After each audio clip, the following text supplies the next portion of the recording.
tough game. Give them a lot of credit. They came out ready to play. I mean, spotted them 16. You can't do that in a big rivalry game like this. And expect to get a favorable result. A lot of positives for our guys. I mean, to fight back from 16-0 start to really to cut it to 3 at the half was big. And then really we were down late in regulation, got it to overtime. You know, Petty hit a huge shot. I thought had a lot of guys hit big shots, but we've, you know, we keep talking about this double overtime at Florida, overtime here, 1 possession, Tennessee, 2 possessions, Arkansas, after being up double digits in both those. Like, we're right there, and we have to figure out how to win games. Like, we have to figure out how to get stops when we need them. We have to figure out how to play a full 40 minutes.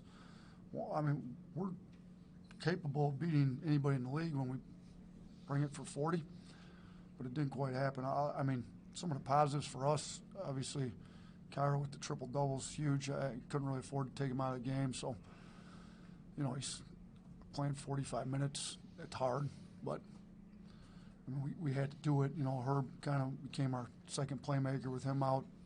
Makes it tough, so thought he was huge. He didn't have a turnover until like 20 seconds to go in the overtime game, so to play almost 45 minutes without a turnover speaks to the way he controlled the game, and I thought he was unbelievable, you know, to have a triple-double and do that. And then I thought, you know, Shaq played well for us offensively and needed his numbers, and Petty was, you know, Petty was pretty good, hit some shots when we needed to there late, too.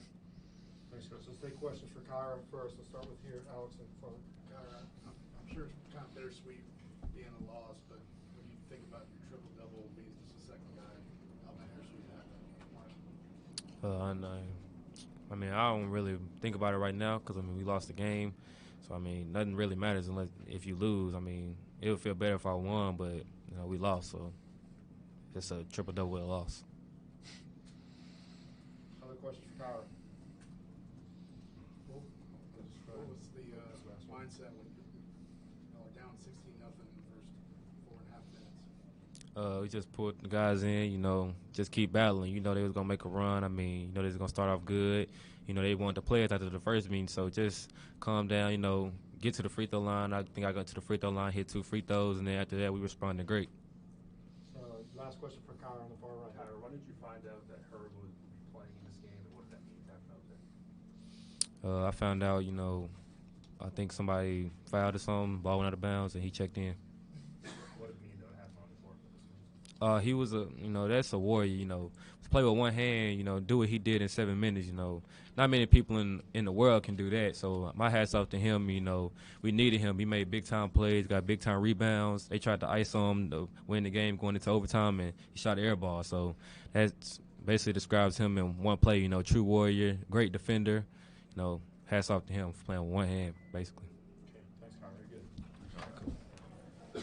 Go ahead and take questions for Nate Oats. If you have a question, just raise your hand and I'll call you out. Let's start with you, Alex. Can you go into the decision to actually play? Just yesterday you were, and it'd probably be another week, so what changed in the last week? Well, Clark, our trainer, basically, they worked him out a little bit Sunday. He was super sore Monday, Tuesday.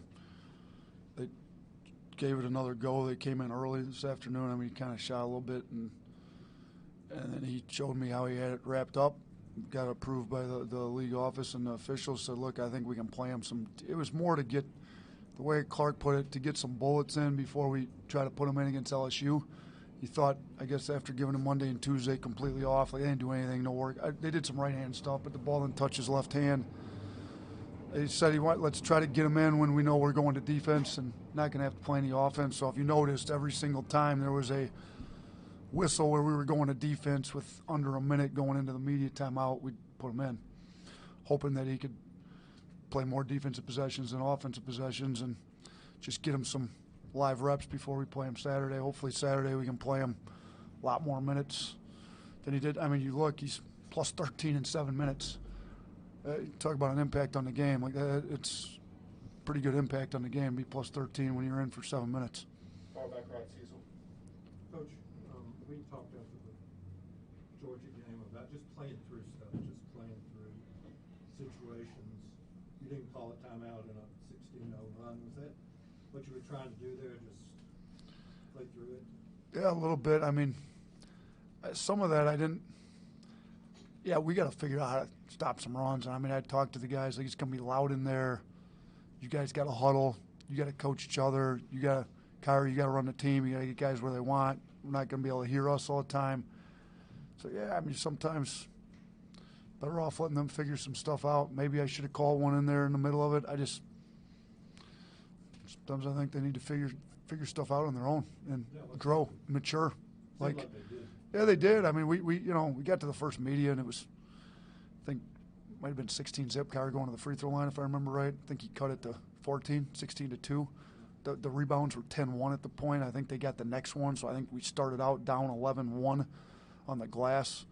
To be out-rebounded by 16, it's not a recipe for winning games, but I will say after that first 4 to 5 minutes of the game, we got out-rebounded by 6 when we started out down 10. So we got some of the same recurring themes: transition D, rebounding, fouling too much, free throw discrepancy was huge, 39-16. We got to figure out a way to get to the line more. Obviously, shooting as many threes as we did, we're not driving it as much, so we got to get our hands off people when they drive and not foul them as much as we do. So a lot of the same recurring themes we've had here lately. Second row, Mike, on the right. You talked about how close your team is, that being right there. This won't go down as a quad one win, it goes down as a loss, but how much do you want the committee to look at what actually happened in this game and the drama of it all? Yeah, I mean, Florida's a one-possession game. It goes double overtime. You know, this essentially becomes a one-possession game because it goes to overtime. Tennessee's a one-possession game. Arkansas is a two-possession game. There's 4 games there that are decided by 5 possessions. That even if we get half of those 4, it's a whole different deal right now. So they're supposed to look at injuries. We still got to get wins. They're not going to look at a team with 15 wins. So, we have 13 wins right now. So we got to take the remaining games, and we can't afford to give any of them away. Like, we got to accumulate as many wins as possible, and hope that they do look at the fact that Herb was out and how valuable he is to us. I mean, look at this game. He plays 7 minutes. We're plus 13 when he's in. So, I hope they don't look at just games played and not played, because he was not healthy for a month. And then he didn't play in the 2 previous losses before this one, and now he played 7 minutes. So with him, we're a completely different team. Hopefully they look at it, but we got one quad one win right now. We've got 2 chances left. One's the next game, LSU at home, and then at Mississippi State. We got to go all in and try to get those wins. They'd be crucial to us trying to make an NCAA tournament bid here late in the year. Got a follow-up, Mike? Just going to say about the 22 three-pointers were an SEC record, the 59 attempted were an SEC record. How much does that mean your vision of what you wanted to do? There's probably a few too many, to be honest with you. I mean, not too many makes. I'll take as many makes as we can get. But 59 attempts is obviously they played zone. We didn't do a great job at times of tagging it. Some of that's, we had enough guys hit them. They know they're. I don't want guys passing up shots, but we want paint touches, kick out threes. I thought too many times we didn't get a paint touch, especially against the zone. So we definitely want to play open, fast, spread out, shoot threes. Making 22's great. Even 22. To be honest with you, though, we shot 37%. If you go points per possession, the only thing it doesn't do is when you took a non-paint touch 3, it doesn't give you a chance to get fouled. So shooting 37% from 3 is, high 1.1s, like almost 1.2. Getting to the free throw line, now we didn't make free throws like we need to today. If we shoot them at 56%, we're better off shooting as many threes. But we typically make 70%. Get to the free throw line, that's 1.4. So we got to do a little bit better job getting ourselves to the free throw line. I think if you take 9 of those threes off, take 50, and get to the free throw line on 5 of those 9 possessions, it's probably a little bit different game. So 2 more questions. We'll start in the front left here with Alex. How do you kind of grade how the bigs played today, especially against Wiley? I know he hasn't done the double-double today. 17 rebounds. We got to do better than that. I mean, he had 6 rebounds in 10.5 minutes in the first half. At our place, he had 6 offensive rebounds, my fault. He had 7 offensive rebounds in 20 minutes at our place earlier. That was a huge point of emphasis going in this game. Like, if Wiley's going to just demolish us on the old board, it's going to be hard to win the game. We gave him 17 rebounds. He had 8 old boards. So, yeah, we got to do better. I mean, you know, it wasn't probably our Big's best night.